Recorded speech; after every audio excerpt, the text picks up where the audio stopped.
Good morning, kids, and welcome back to your today's EVS class. Kids, as you all know that in our previous class we have already started our chapter number 14, that is our beautiful world.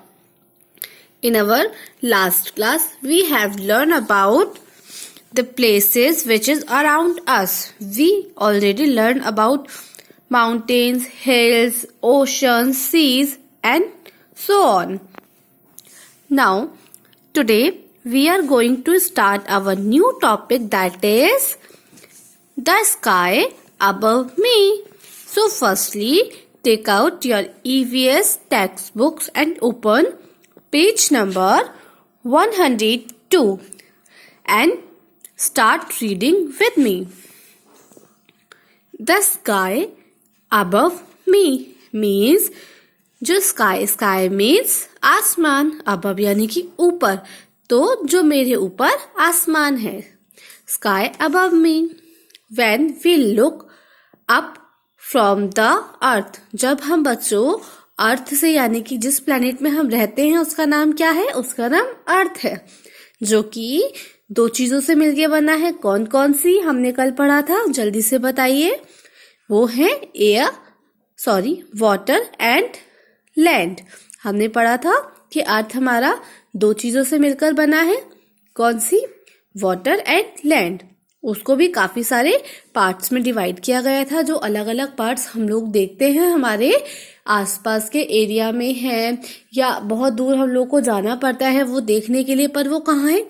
वो हमारे अर्थ में है, पर हमसे बहुत दूर है. तो जब हम अपने प्लैनेट से, अपने अर्थ से ऊपर की तरफ देखते हैं स्काई में, हम जब ऊपर दिखते हैं तो हमें क्या दिखता है? हमें ऊपर ब्लू कलर का स्काई दिखता है ना? जिसमें क्या होता है? जिसमें स्टार्स होते हैं, मून होता है, सन होता है ना? जब हम ऊपर देखते हैं तो हमें सारी चीजें दिखाई देती है ना? We see the sky looks different in the morning at night. यानी कि हम लोगों को जब हम अपने अर्थ से ऊपर देखते हैं तो हमें क्या दिखता है? हमें स्काई दिखता है. स्काई में हम लोगों को अलग अलग चीजें दिखती हैं. अब स्काई जो है वो डिफरेंट दिखता है दोनों टाइम. यानी कि जब आप दोपहर की टाइम ऊपर देखेंगे मुंह करके तो आपको स्काई में क्या दिखेगा? आपको स्काई में दिखेगा सन, है ना? जब आप ऊपर देखते हैं तो दोपहर के टाइम में आपको दिखता है सन, और जब आप नाइट में देखते हैं, इवनिंग में देखते हैं, तो आपको कुछ इस टाइप से दिखता है आपका स्काई. तो स्काई जो है वो डिफरेंट टाइम में डिफरेंट शो होता है. Now sky in the morning. जब आप सुबह उठते हैं और अपने घरों से बाहर जाते हैं मॉर्निंग वॉक के लिए, योगा के लिए, स्कूल के लिए, तो आप ऊपर देखते हैं तो आपको क्या दिखता है? आपको स्काई दिखता है. स्काई कुछ इस टाइप से दिखता है. अभी हम लोगों के एरिया में जहां हम रहते हैं वो प्लेन्स हैं, वहां पर ऐसे माउंटेन्स नहीं है. बट क्या है? ये सन तो जरूर होता है सबके एरिया में, ये क्लाउड भी जरूर होता है. तो जब हम ऊपर देखते हैं अपने प्लैनेट से, अपने अर्थ से, तो हमें क्या दिखता है? मॉर्निंग में हमें दिखता है कि बहुत अच्छा सा वेदर होता है. सुबह धूप होती है, बहुत हल्की सी, सन पूरा नहीं निकल के आता, वो हम लोगों को थोड़ा सा राइज होता हुआ दिखता है ना? फिर स्काई एट नाइट. जब हम रात में सोने से पहले नाइट वॉक पर जाते हैं या मार्केट से वापस अपने घर आते हैं तो हम देखते हैं ऊपर की तरफ, तो क्या कहते हैं? हाँ, ये तो रात हो गई, हमें इतना लेट हो गया घर जाने में. तो वो क्या होता है? हमें कैसे पता चलता है नाइट हो गई? क्योंकि ये जो सन होता है ये उस टाइम पर चला जाता है, ये अपने घर चला जाता है. तो जब ये चला जाता है तो हमें क्या दिखता है? हमें नाइट में मून दिखते हैं, स्टार्स दिखते हैं स्काई में. तो डे टाइम में हमें क्या दिखता है? डे टाइम में हमें सन दिखता है और नाइट टाइम में हमें मून दिखता है. द सन, है ना? ये क्या है? ये सूरज मामा है. In the morning we can see the sun in the sky. हम मॉर्निंग टाइम में क्या देखते हैं? हम सन देखते हैं स्काई में.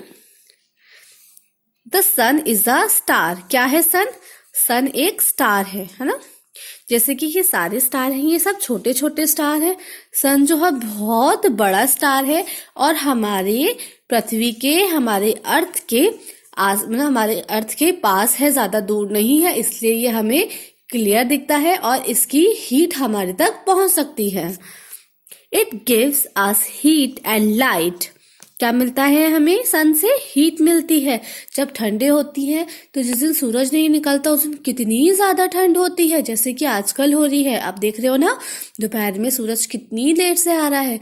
तो जब तक सूरज नहीं आता हम लोगों को हीट नहीं मिलती और हम लोगों को ठंड लगती रहती है। जैसे ही सूरज निकल आता है हम लोगों को हीट मिल जाती है और सारी ठंड क्या होती है? दूर भाग जाती है। और लाइट, जिस दिन बच्चों जैसे कि समर का सीजन होता है और जिस दिन सन नहीं आता तो उस दिन क्या लगता है? उस दिन ऐसा ही लगता है ना जैसे कि डे में ही नाइट हो गई। जब हम लोग स्कूल्स में होते थे तो हम क्या देखते थे, जब वेदर चेंज होता था, रेनी सीजन होता था तो क्या होता था?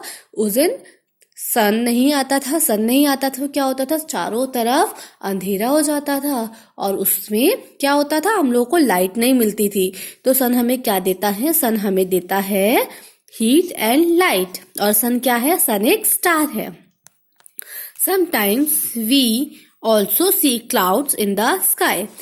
बच्चों कई बार क्या होता है, हम जब ऊपर देखते हैं स्काई में तो हमें क्लाउड्स दिखते हैं। क्लाउड्स मीन्स बादल। तो जब रेनी सीजन होता है तो हमें रेनी सीजन में क्या देखने को मिलते हैं? क्लाउड्स। तो हम देखते हैं ना चारों तरफ बादल घिर के आता है। जब चारों तरफ क्लाउड्स आ जाते हैं तो क्या होता है? तो रेन होती है। तो कई बार हम लोगों को स्काई में सन और मून के साथ साथ क्लाउड्स भी देखने मिलते हैं। At night we see many twinkling in the sky. We can also see the moon. The moon keeps changing its shape. It is smaller than the sun. Means बच्चों रात के टाइम हम लोग क्या देखते हैं? सभी बच्चों को पता है, सभी बच्चों को बहुत अच्छा लगता है। इसको क्या बोलते हैं? चंदा मामा। तो ये कब आता है? ये नाइट में आता है। और इनके साथ कौन कौन आते हैं? चंदा मामा किस किस को लेकर आता है? चंदा मामा अपने साथ स्टार्स को लेकर आता है ना। स्काई में कितने सारे स्टार्स होते हैं जब चंदा मामा होते हैं। स्टार क्या करते हैं? स्टार ट्विंकल करते हैं। ट्विंकल मीन्स चमकते हैं, है ना। जब आप दूर से देखते हो तो स्टार जो होते हैं वो चमक रहे होते हैं स्काई में। उनके साथ होता है मून। किस टाइम पे आते हैं? नाइट में। और मून क्या होता है बच्चों? ये जैसे मून है ना, इसकी शेप कभी भी एक सी नहीं रहती। इसकी शेप हमेशा चेंज होती है। आप देखते हो सन की शेप कभी आपने चेंज देखी है? कभी देखा है सन कभी आधा कभी पूरा? नहीं। सन की जो होती है हीट जो है वो कम और ज्यादा होती है। कभी तो बहुत ज्यादा हीट देता है, कभी कम हीट देता है, कभी बहुत ज्यादा लाइट देता है, कभी कम लाइट देता है। बट उसका शेप जो है वो कभी चेंज नहीं होता, वो राउंड होता है और वो राउंड ही रहता है। ऐसे ही स्टार का शेप भी कभी चेंज नहीं होता। छोटे बड़े हो जाते हैं पर शेप जो है वो उसका चेंज नहीं होता। हमेशा स्टार का शेप यही रहता है। ये कभी राउंड नहीं होता, कभी स्क्वायर नहीं होता, कभी हाफ नहीं होता। ये हमेशा इसी शेप में रहता है। Now moon. अब मून ही एक ऐसा प्लेनेट है जो कि अपना शेप चेंज करता है। अभी आप लोगों को आज क्या करना है? आज आप लोगों को स्काई में नाइट में देखना है और अपनी कॉपी पर, अपनी नोटबुक में उसी शेप का मून बनाना है जो कि आपको आज स्काई में दिखेगा। तो दिस इज योर होमवर्क। तो कौन अपना शेप चेंज करता है? मून अपना शेप जो है वो डेली चेंज करता है। कभी तो कैसा होता है? कभी तो फुल होता है, कभी तो फुल होता है इस टाइप से, है ना। कभी इस टाइप से हो जाता है, कभी इस टाइप से हो जाता है और कभी इस टाइप से हो जाता है, कभी बिल्कुल ही नहीं दिखता। तो एक केवल अकेला प्लैनेट कौन सा है जिसका शेप चेंज होता है? वो है आपका मून। तो आपको आज के होमवर्क में पता चल गया क्या करना है। और ये जो होता है ना आपका मून, ये छोटा होता है किससे? ये छोटा होता है सन से। तो कौन सा स्टार बड़ा है? हमारा जो प्लैनेट है कौन सा बड़ा है? वो हमारा सन बड़ा है और मून छोटा है। Now your chapter is finish here. Now no more. अब हमने चैप्टर के बारे में तो सब पढ़ लिया, अब हमें कुछ एक्स्ट्रा भी पढ़ना चाहिए। तो वो क्या है? You know that the sun is a star. क्या आपको पता है सन भी एक स्टार है? सन जो है वो सबसे बड़ा स्टार है ना। हम लोगों को पता ही नहीं था कि सन भी स्टार होता है, पर हमें आज ही नई बात पता चली है ना। सन क्या है? सन एक स्टार है जो कि हमें हीट और लाइट देता है। You can see the sun because it is the closest star to the earth. अब आप ये सोचोगे स्टार तो बहुत छोटे छोटे दिखते हैं स्काई में और नाइट में दिखते हैं, पर हमें आप कह रहे हो कि सन जो है वो स्टार है और स्टार हमें डे में क्यों दिख रहा है? क्योंकि जो सन है वो पृथ्वी के सबसे ज्यादा क्लोज है, सबसे ज्यादा पास है, जबकि बाकी सारे जो स्टार्स हैं वो बहुत ज्यादा दूर है। सन जो है वो दूर तो है पर वो इतना दूर नहीं है बाकी के तारों के अकॉर्डिंग। तो सन जो है वो क्लोजेस्ट है, सारे स्टार से सबसे ज्यादा क्लोज है पृथ्वी के। The other stars are far away and thus they look like twinkling dots.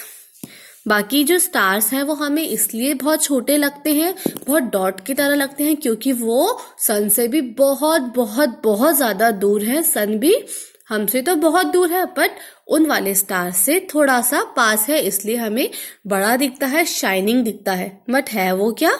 वो भी एक स्टार है बाकी स्टार्स की तरह।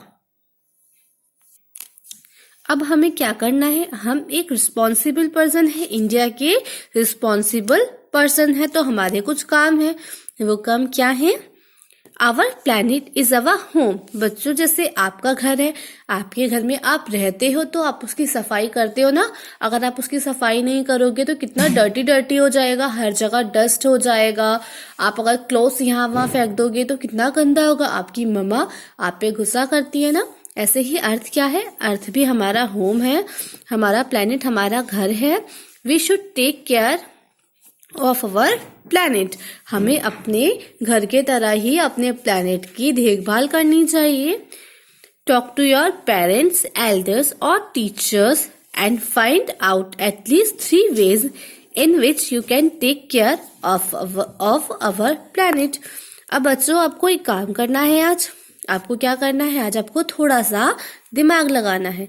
अब आपको क्या करना है? अब आपको सोचना है वो 3 points जिसकी हेल्प से आप अपनी अर्थ को, अपने प्लैनेट को क्लीन रख सकते हैं। तो अभी मैं आपसे 5 मिनट्स बाद ये पूछूंगी कि हम लोग कैसे अपने अर्थ को क्लीन रखेंगे। तब तक आप थोड़ा सा माइंड लगाओ और सोचो। Now your chapter is finish. Now think and answer me.